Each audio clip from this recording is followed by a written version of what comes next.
निप्पाणी नजीक असणाऱ्या नांगनूर भिवशी येथील शेजल संदीप खंडागळे वय 21 या युवतीने ओढणीने गळफास घेऊन आत्महत्या केली। ही घटना गुरुवारी रात्री उघडकीस आली।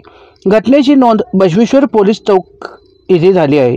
शेजल हिचे महाविद्यालयीन शिक्षण झाले असून तिचे मूळ गाव बेळगाव येथील असून ती आपल्या मामांच्या गावी नांगनूर येथे आपल्या कुटुंबियासह राहावयास आलते। गुरुवारी सायंकाळी 5 ते 7 या वेळेत तिने घरात कोण नसल्याचे पाहून लोखंडी अँगलला ओढणीने गळफास घेतला। दरम्यान ही घटना लक्षात आल्यानंतर याची माहिती पोलिसांना देण्यात आली।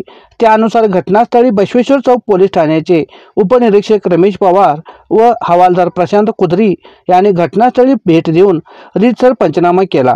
याबाबत मयत शेजल हिची आई सविता खंडागळे यांनी रीतसर फिर्याद दिली आहे। शिवा न्यूजसाठी शिवानंद पचेदार।